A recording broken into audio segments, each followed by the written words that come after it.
Dari sekian cerita Mi'raj yang mungkin jarang disebutkan adalah riwayat di Sahih Muslim, di kitab saya halaman 83 saya baca. Di antaranya dijelaskan falamma alawna sama ad-dunya. Jadi di peristiwa Mi'raj yang jarang diceritakan orang itu, Rasulullah itu ketemu Nabi Adam. Dan Nabi Adam itu disebutkan di sini faidan an yaminihi aswidatun wa an yasarihi aswidatun. Dari sisi kanan itu ada kelompok besar, dari sisi kiri juga kelompok besar. Saya baca teks aslinya ya, tabarruk ya, supaya dapat berkah dari bahasa Rasulullah SAW. Ini cerita Nabi ketika ketemu Nabi Adam. Fa idza nazara qibala yaminih dhahika, wa idza nazara qibala shimalih baka.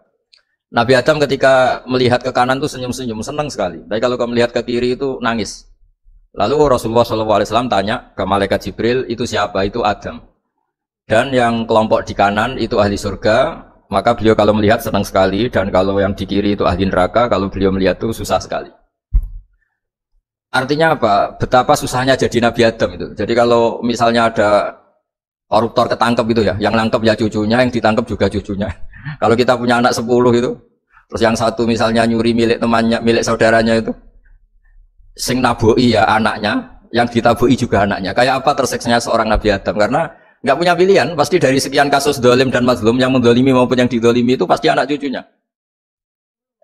Jadi betapa susahnya seorang Nabi Adam. Jadi termasuk kearifan kita sebagai manusia itu belajar dari takdir yang kita hadapi, yaitu keterbatasan kita sebagai manusia. Kita harus bisa ngelola kegagalan, terima kodok qadar. Makanya kata Mbah Mun, abahnya Gus Hasin itu sering cerita ke saya, iman itu paling dhuwur itu iman kodok qadar, khairihi wa syarrihi minallah. Kita harus punya kesiapan iman khairihi wa syarrihi minallah. Bahwa segala kebaikan, segala syar itu sudah digariskan oleh Allah Ta'ala. Kita bisa apa sebagai manusia? Jadi pertama Nabi Muhammad ketemu di as-sama idunya, langit paling dekat, itu ketemu Nabi Adam dengan kondisi seperti tadi. Kalau melihat ke kanan itu senyum, karena itu anak-anak beliau, turunan beliau yang ahli surga. Kalau melihat ke kiri itu nangis, karena itu cucu beliau yang ditakdir tidak jadi orang baik. Artinya kalau ada peristiwa sosial apa saja, yang satu zalim, yang satu mazlum, atau yang satu benar, yang satu salah, atau sama-sama benar tapi salah paham, itu semua adalah cucu Nabi Adam alaihis salam, dan itu membuat beliau kadang-kadang dohika, kadang-kadang senyum, kadang-kadang baka, kadang-kadang nangis. Jadi itu yang menjadikan tambahnya arifnya Rasulullah SAW. Saya teruskan. Qultu ya Jibril man hadha qal hadha Adam wa hadhil aswida an yamini wa an shimalih nasamu bani. Fa ahlul yamin ahlul jannah wal aswida allati an shimali ahlun nar. Fa idza nazara qibala yamini dohika wa idza nazara qibala shimalihi baka. Itu seperti misalnya kita punya anak 5, yang satu sukses jadi profesor doktor atau jadi orang alim, yang satu sekolah saja gak naik, misalnya sudah gak naik, entekno dunya itu nghabiskan harta itu kan.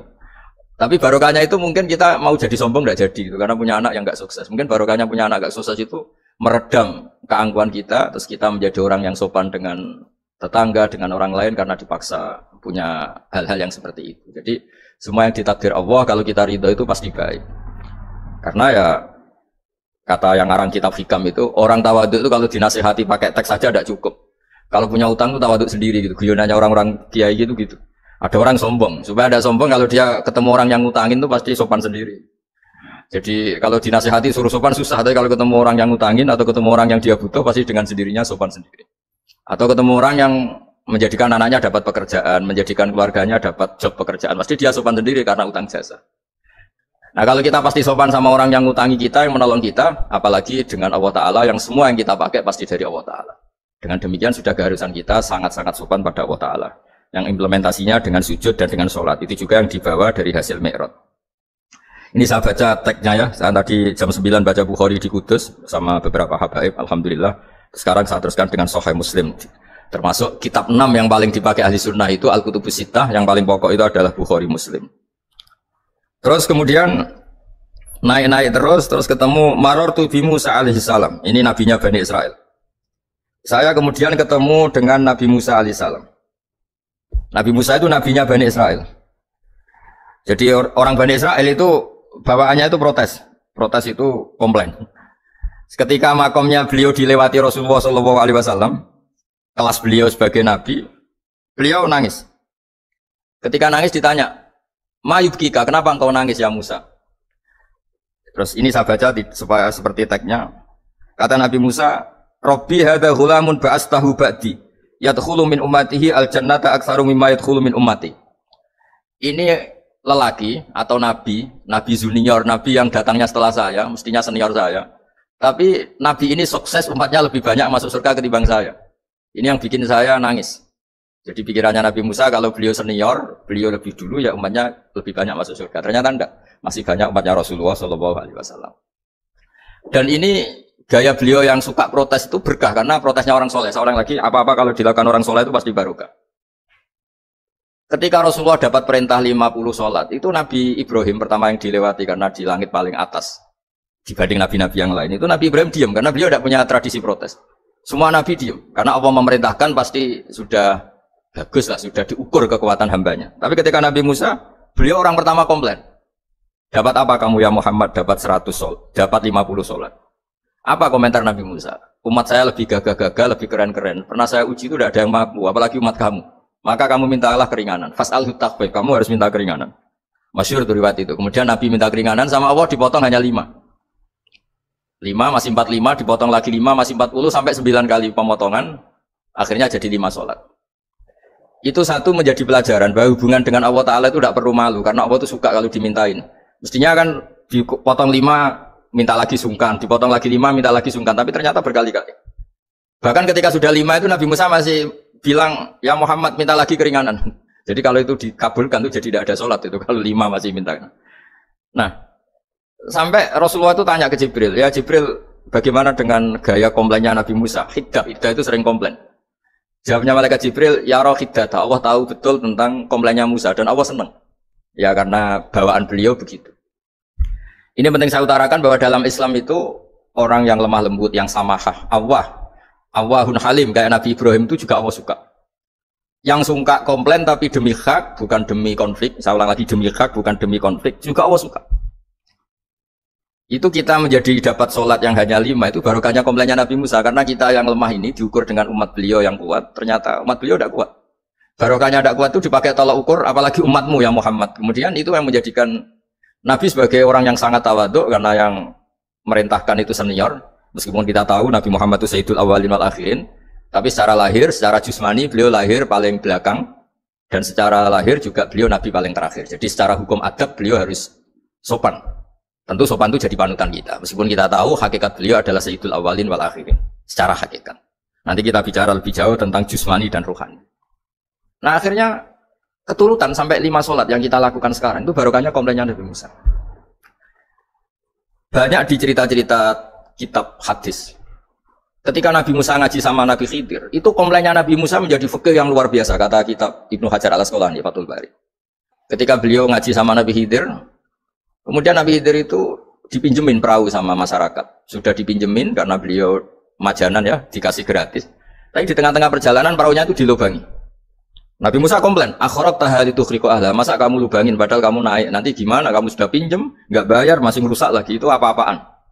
Nabi Khidir cari teks saja, ilmu kamu belum cukup untuk analisis ini. Begitu juga ada 3 peristiwa yang Nabi Musa itu selalu komplain. Apa yang dikatakan Ibnu Hajar al-Asqalani itu kitab yang sangat bagus sekali. Justru dengan protes itu Nabi Musa punya kelas di atas Nabi Khidir, karena orang nggak boleh sukut alal mungkar, karena secara fikih orang itu tidak boleh mendiamkan sesuatu yang buruk. Kita tahu dalam aturan fikih di antara kewajiban kita adalah ingkarul mungkar, mengingkari sesuatu yang memang harus diingkari. Ya meskipun tentu tidak dengan sikap destruktif yang merusak dan apa, tapi yang enggak baik tentu kita ingkari. Perilaku Nabi Khidir yang melubangi perahu yang tidak miliknya padahal yang punya perahu sudah menonton itu perilaku yang enggak baik. Sehingga Nabi Musa protes. Justru protesnya Nabi Musa ini menjadikan beliau selalu di kelas fikih terbaik, yaitu ingkarul mungkar, mengingkari barang yang harus diingkari. Tapi tentu Nabi Khidir juga enggak salah karena beliau punya perhitungan.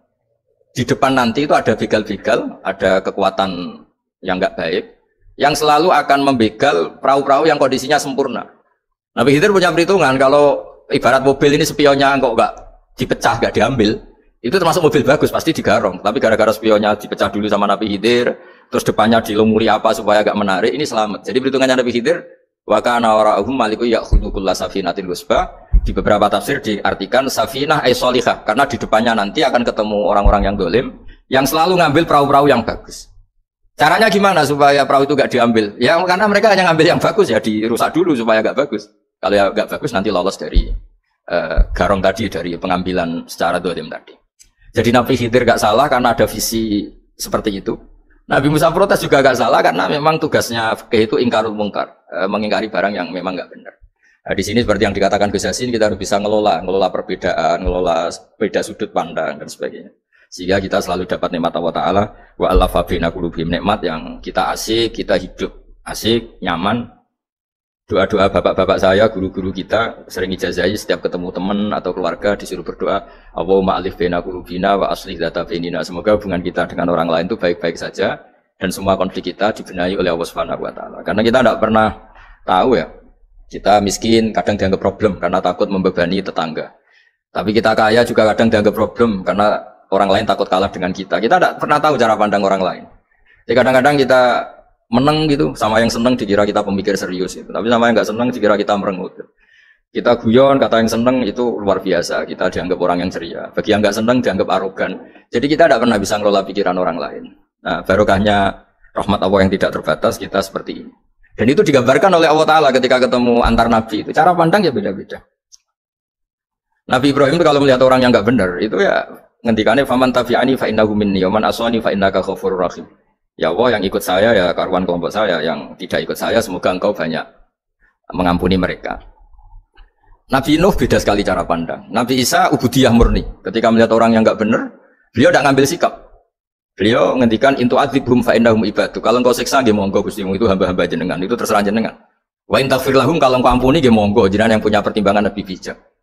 Dan itu yang dalam banyak hadis ketika Rasulullah SAW melihat umatnya di akhir zaman yang macam-macam, Nabi ngambil sikap kayak sikapnya Nabi Isa. Sebagian riwayat Nabi mengatakan fa'aqulu kama qala al-abdus soleh.